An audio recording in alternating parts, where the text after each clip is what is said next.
নমস্কার বন্ধুরা, আমার পাঁচফোড়ন চ্যানেলে আপনাদের সবাইকে স্বাগত। ডিমের কষা, ডিমের ঝোল, ডিম ভাজা, ডিমের দম, ডিম ভাপা এরকম একঘেয়ে খাবার খেতে খেতে যদি ডিমের ভালো না লাগে তাহলে চটজলদি এরকম আফগানি ডিম বানিয়ে নিতে পারেন। খুব কম উপকরণ দিয়ে বানানো যায়, আর তার থেকেও ভালো কথা এটা ভাতের সাথেও যেরকম ভালো লাগে রুটি পরোটার সাথেও ভালো লাগে। অফিসের টিফিনে কিংবা বাড়িতে যদি হঠাৎ কোনো অতিথি এসে যায় তাদেরকেও যদি একটু ডিফারেন্ট এরকম আফগানি ডিম রান্না করে খাওয়াতে পারেন তাহলে কিন্তু সবাই কিন্তু সুখ্যাতিই করবে। তো পুরো ভিডিওটা আপনারা স্কিপ না করে দেখুন এবং কমেন্টে জানান আফগানি ডিম রান্না আপনাদের কেমন লাগলো। আমি এখানে দুটো ডিম একদম ফুল বয়েল করে নিয়েছি। ফুল বয়েল করে নিয়ে খোসা ছাড়িয়ে তার মধ্যে আমি দিয়ে দিচ্ছি হাফ চামচ মতন গোলমরিচ আর স্বাদ অনুযায়ী লবণ। হলুদ এখানে পড়বে না, তাই গোলমরিচের লবণ দিয়ে ভালো করে মাখিয়ে নিচ্ছি। ডিমটাকে ভালো করে গোলমরিচ লবণ দিয়ে মাখিয়ে মাঝখান থেকে একটা নাইফের সাহায্যে সুন্দরভাবে কেটে নেব। দেখবেন যাতে কুসুমটা ভেঙে না যায়। দুটো ডিম খুব সাবধানে এরকম দুফালি করে নিয়ে এবার ডিমের যে ভেতরের অংশটা আছে সেটার মধ্যেও গোলমরিচ আর লবণ ভালো করে মাখিয়ে নেব। পুরো রেসিপিটা অবশ্যই দেখুন, তবে তার আগে অনুরোধ রইল যারা এখনও আমাকে সাবস্ক্রাইব করনি তারা অবশ্যই আমাকে সাবস্ক্রাইব করো। আর আমার বিভিন্ন রেসিপি আমার চ্যানেলের আছে এরকমই ঘরোয়া পদ্ধতিতে রান্না করা, সেগুলো অবশ্যই ভিজিট করো। তবে তোমাদের ভালো হোক মন্দ হোক, যদি খারাপও লাগে, তোমাদের যদি ভালোও না লাগে তাহলেও কিন্তু আমাকে কমেন্ট করে জানিও। তোমাদের কমেন্টের অপেক্ষায় আমি সবসময় থাকি।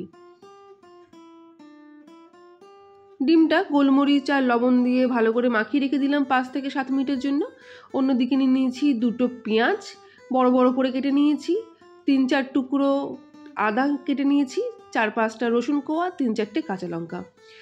কড়াইতে দিয়ে দিলাম সাদা তেল, 2 টেবিল স্পুন মতন সাদা তেল আমি কড়াইতে গরম করে প্রথমে আদা রসুনগুলো হালকা হালকা করে ফ্রাই করে নেব।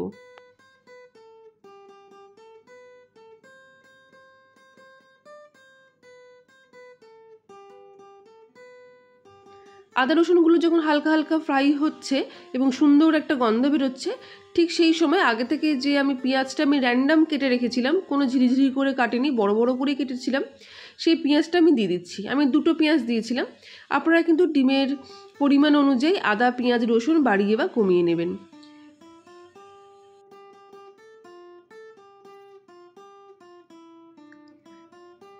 গ্যাসের আঁচ কিন্তু আপনারা হাইতে রাখতে পারেন, কোনো অসুবিধা নেই।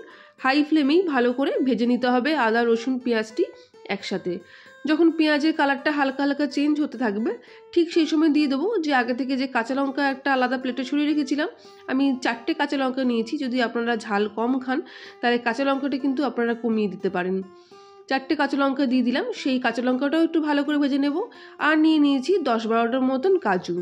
তবে কাজুটা অপশনাল, কাজুটা দিলে কিন্তু বেশি টেস্ট হয় খেতে। কাজুটা দিয়েও ভালো করে আমি ভেজে নিচ্ছি।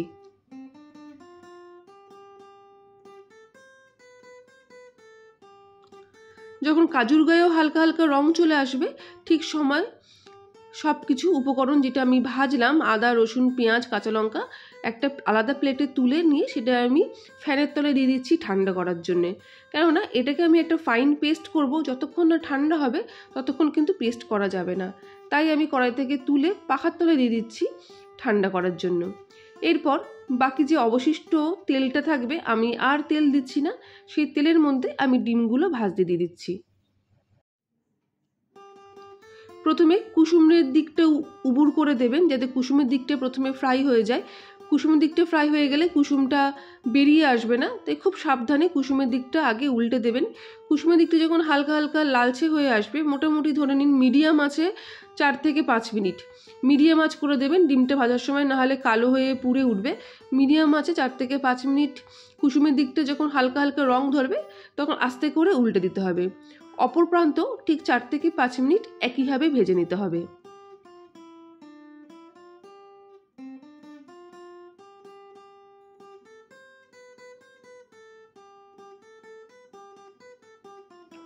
ডিমগুলো আমার দেখতেই পাচ্ছেন খুব সুন্দর করে লালচে লালচে করে ভেজেছি, তবে খুব একটা ডিপ ফ্রাই করিনি, সামান্য একটু কালার চেঞ্জ হয়েছে, ঠিক তেমনভাবেই ভেজেছি। ডিমগুলো ভাজা হয়ে গেছে, আমি ডিমগুলোকেও আর একটা পাত্রে আমি তুলে রাখছি।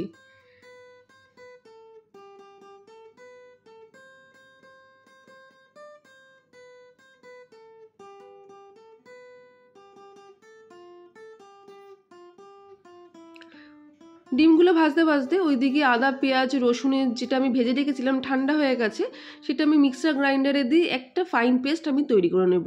যদি পেস্ট করার সময় সামান্য পরিমাণে জল দরকার হয় তাহলে কিন্তু অবশ্যই আপনারা জল অ্যাড করে পেস্ট করতে পারেন।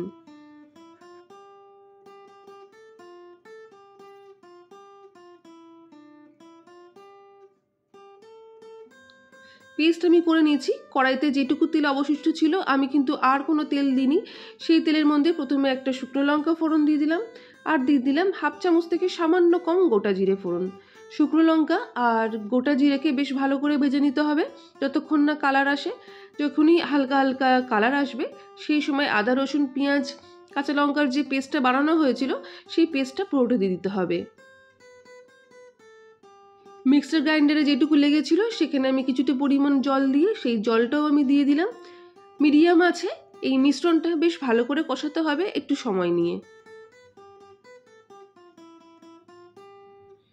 মিশ্রণটা কষানোর সময় আমি দিয়ে দিলাম স্বাদ অনুযায়ী লবণ।